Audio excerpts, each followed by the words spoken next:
Good morning, kids. Another day in the garage.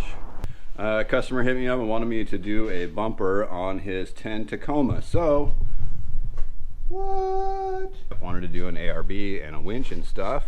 And I was like, yep, I can definitely do that. And it's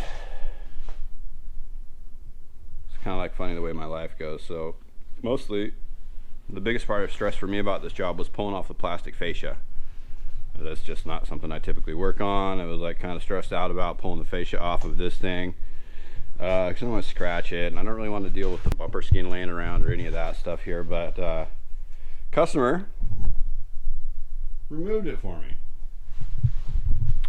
so that means this should be easy peasy, lemon squeezy, right? This is pretty straightforward. This bumper isn't really super duper heavy. Customer bought an Evo. Best place to buy winches is used. Keep an eye on the marketplace and on Craigslist because they're out there. This was unopened in the box. Customer, or at least I saw the ad at $450. He may have paid less than that. Okay, so everybody's always willing to haggle a little bit here and there. So that was a really good deal. It'll be a really good fit for this rig. But that's where I've got all these other. Every other winch that I bought came from Craigslist for super cheap. And all of them, I don't know. The first winch I got maybe ran too. I don't know if it did or not. I don't remember. It's been a hell of a long time ago. But anyway, even if one of the 5 I bought didn't run, you know, like these things are super simple machines. Most of Warren's support is there still. A lot of Ramsey stuff is there still. So it's just hard for me to justify buying these off-brand winches. When you can get them cheap and restore them, and yeah, cheaper than you're buying new stuff. So guys, what we're gonna do here is we're going to get busy because, like I said, the disassembly is halfway done. A guy said he was helping recover a stolen rig, and backed over a blackberry bramble, and it ripped the plastic bumper off of here. So yay, new cars and all the plastic bullshit. So let's get started. After you pull the bumper skin off, basically what you're doing is you're getting the main structure of this bumper off, which is aluminum. Yeah, that does awesome for accident. So these are a 14mm head bolt. These are an M10 nut. So we have 6 of these, 3 on this side and 3 on the other side that need to come off. And this will get the structure out of the way here.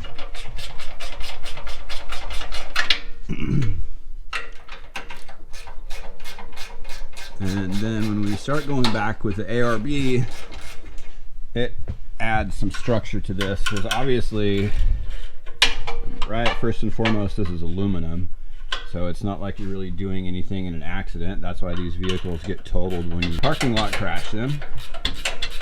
So you can see what goes on. You've got this little tiny piece of aluminum into the front of the frame, and then there's exactly nothing in the front of this truck to protect it from getting destroyed. All of this is foam and plastic, right? So yeah, let's, you know, understand that these vehicles aren't built to last. These guys want you to replace these every other year and keep the machine going. So please buy old cars, stop buying new cars. No one cares that you're the first guy on the block with a new piece of shit. And if they do, they're dumb. The reality is old steel's where it's at. This truck is too new. These new, basically if it's built in North America, it's not a Toyota. That's the simplest way that I can put this to you. It's an imposter. It's the commercial Toyota.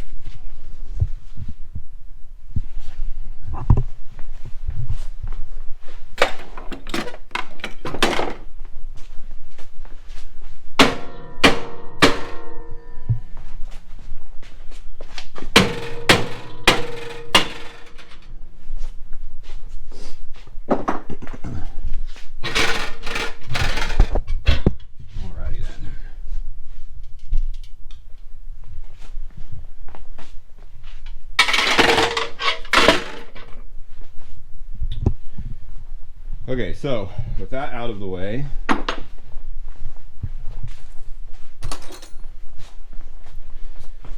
there's a piece of hardware underneath of here. This is your, what do they call these? The bumper extension or something. So again, not really sure what that's doing out there other than taking up space because again, it's just sheet metal. I don't really understand the point.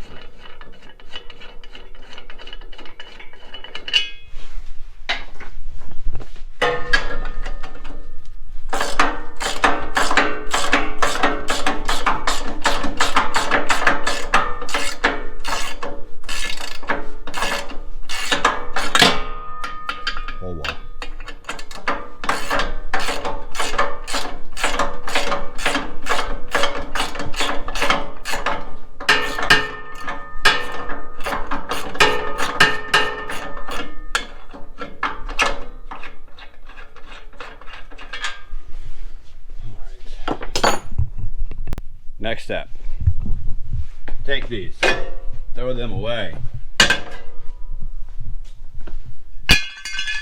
More garbage. All right, now you grab this guy.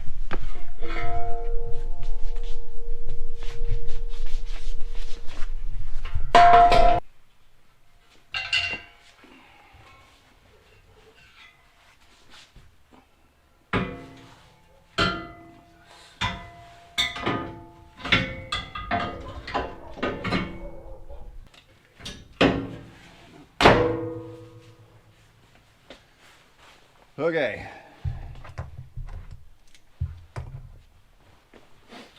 So that just hits these front mounts. Put your hardware back on it.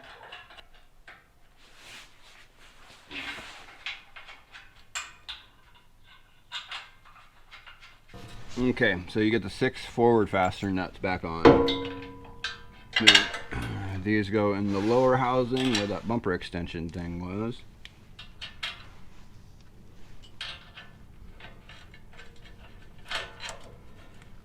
That, repeat on the other side. Next piece are these guys here, and this will go, so you get that front fastened, then this long piece of hardware goes through the frame here. There's already a hole in the frame there, and you can just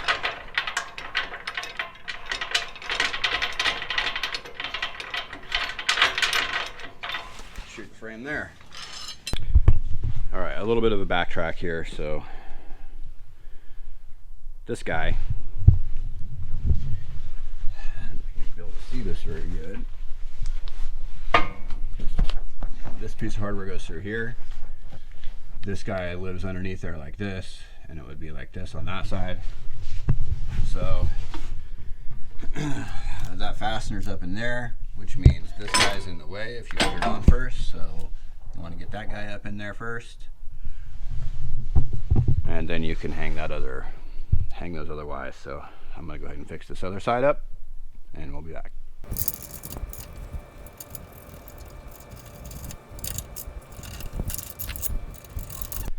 I tightened those through to the body mount to get them kind of squared away, and so I missed it filming. I went ahead and lifted this up on there. So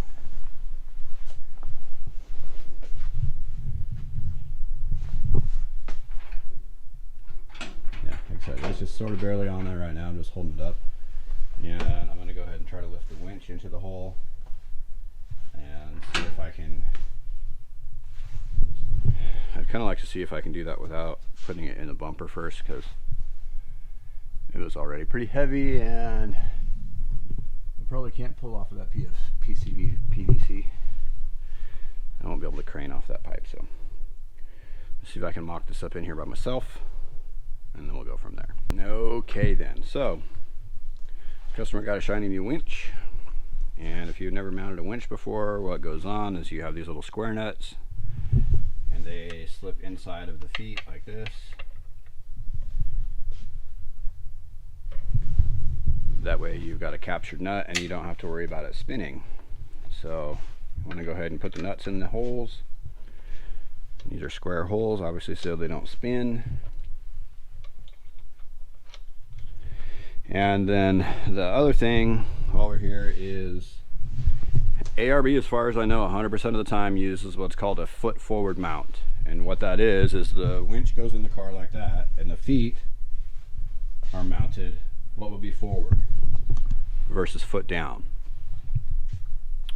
I'm pretty sure at one point in time I read that Warren at least recommended that anything over 8,000 pounds should be mounted foot forward, or maybe 12,000 pounds plus should be mounted foot forward. Anyway, that's like the early winches were built that way. Excuse me. The early winches were built that way. All the early Bellevue stuff, the 8274, it's all foot forward to begin with. And I think I don't know, you know, sometimes the drawing and the process gets away from you before you think it all the way through. And I know if you spent any time on the internet, you've seen as many people rip the winch mount up off of the car. And the reason that's happening is because when you're foot down, you're pulling the bolts or you're twisting the winch in this direction, and normally what happens is that plate will twist. Okay, with foot forward, you're always going to be just pushing straight forward. You don't have to worry about the mount or the winch getting twisted. So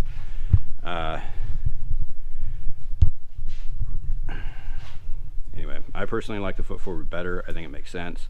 If you saw the rear winch video, more for the sake of packaging I did it that way, but it's also foot forward on the rear of the winch. And sometimes, depending on your mount setup, that requires like an offset fair lead or something to that effect. So I'm going to go ahead and start getting this winch in here. I just wanted to touch base on that mount thing real quick. And as far as like the winch clocking and all that stuff goes, yeah, I'm going to go ahead and start getting the try. I'm going to go ahead and try to get this guy up in here.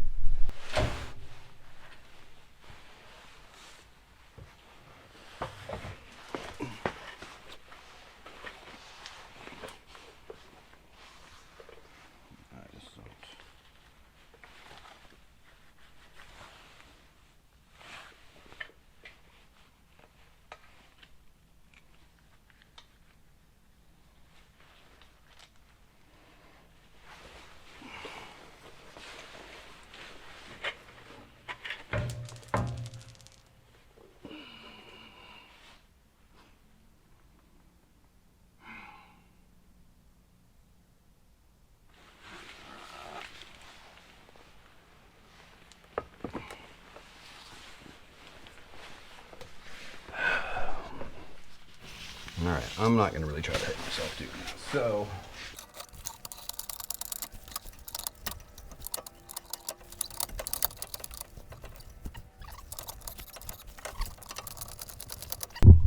okay, so long story short, this is what it looks like up in there. No spacers needed, everything fit fine.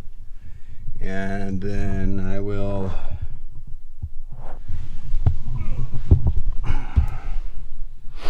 go ahead and get the bumper tightened up and go ahead and figure out what I'm going to do with the fair lead. See, this is what I mean about how these go. I guess this one's probably, that sucks. Anyway, fair lead situations on these ARB bumpers suck, so I'm going to figure that out, get the winch evened out because it's clearly not straight in here either. So that's what I'm going to do next. Winch is up in there. Went ahead and routed the battery cables. To add the ground, it doesn't come connected, so we add the ground, and I'm just running them over this way, and then up that way.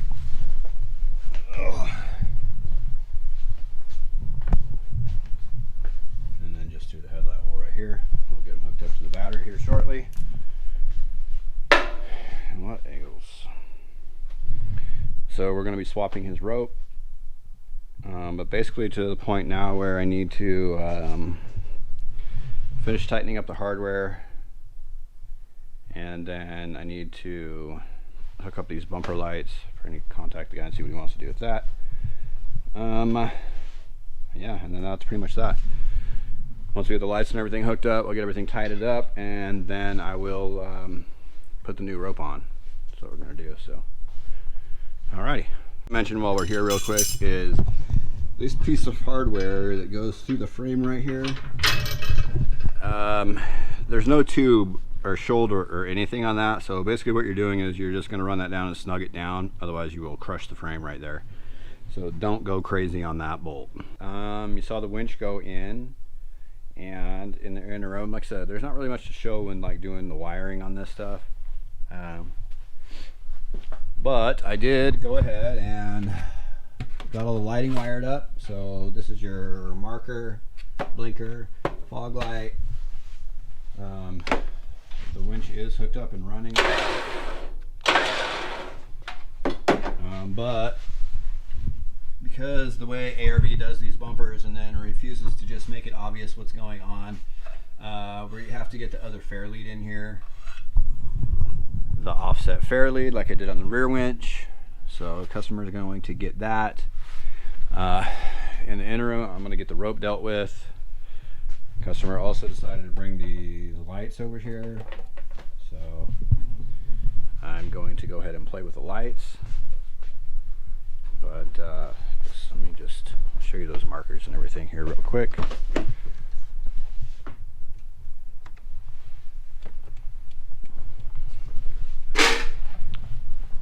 So marker, blinker, fogs only work with the headlights.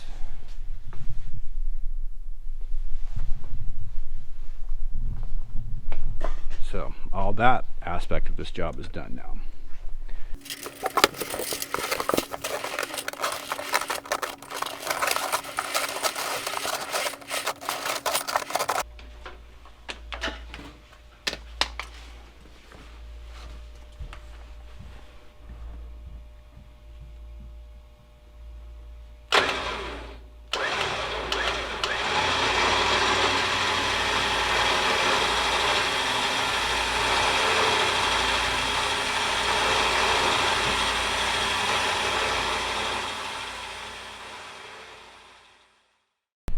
Okay, so we're just about buttoned up with this job.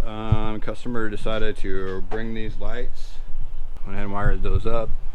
There is a relay underneath the hood, and probably can't see it, but we were able to get a switch that fits in the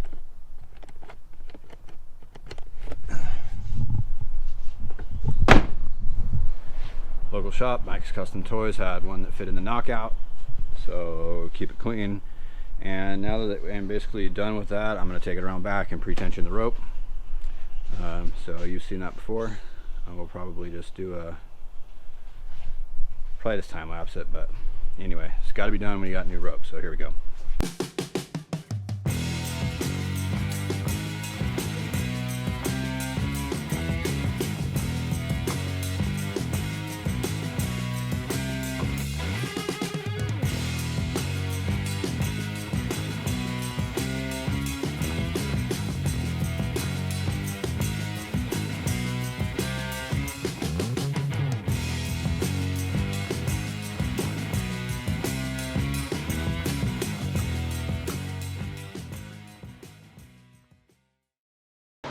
And yeah, just like that. Except the part where I try to run myself over. Don't do that.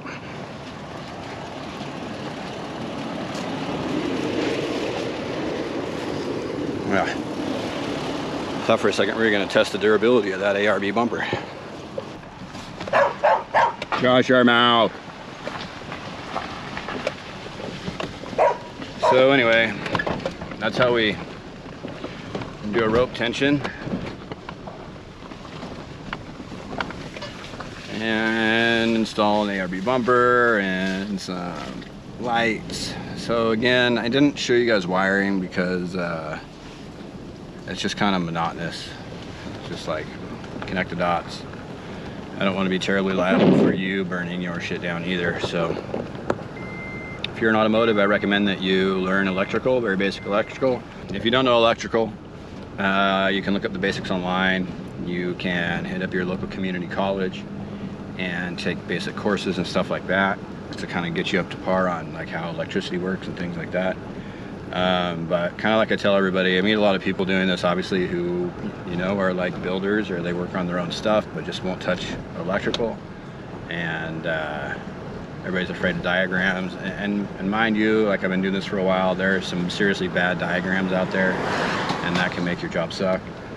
But at the same time, if you kind of understand that, you can use it as a guideline. And what I explain to people most of the time is, like, I personally thought this should just be like a gimme, just one of those skills that everybody knows. And I know it's the future now, and most people don't actually know what a paper map is and stuff. But generally what I tell people is, if you can read a road map, you can read a wiring manual, okay? Good wiring manuals will tell you the color of the wire. It'll tell you the plug-in that they're in. The really good manuals like Toyota will actually show you what the plug looks like. But I mean, again, the first real project that I did, first real wiring project I did, other than a little bit of tinkering on my Volkswagen, was the EFI swap, the 22RE swap into my 79. And all of that came out of the back of a Haynes manual. Okay, so that was just very basic colors, sort of told you where the stuff was, but it was like no plugs, or any of that, basically color of the wire and what it does. And so I just chased it that way, right? So yeah, when you look at these manuals, when you see like an overall wiring manual of a vehicle, like on one page especially, it's intimidating. There's a shitload of wires there, right? Especially on the newer cars. But if you break the systems down, you know, like there's some systems, like a very simple system, for example, will be like your brake lights. Basically, the light wire comes from the battery to your brake pedal switch and then to the brake lights. I mean, pretty simple, right? One of the most basic ones. Well, you have to understand that almost every circuit in the vehicle is built in that manner. You know what I mean? Like, obviously there's some more complicated stuff, and like CAN bus and some other things like that. But yeah, other than that, the wiring is pretty basic. Like, wiring up a set of lights is pretty basic, and some of that stuff. So, you know, like, just try to learn new stuff, basically, I guess what I'm saying here. Don't be intimidated by it just because you've never done it. Everybody started from zero. Everybody started everything from zero, okay? So at this point in time, there's no reason to still be at zero. So learn some new things. Save you some more money, you know what I mean? Like, take a few hours online to learn, and it saves you hundreds of dollars an hour paying some jackass like me to do simple wiring jobs. So yeah, with that, hopefully you enjoyed this video. Maybe it'll get some views because it's actually Tacoma and overlanding and all that good stuff. So yeah, peace.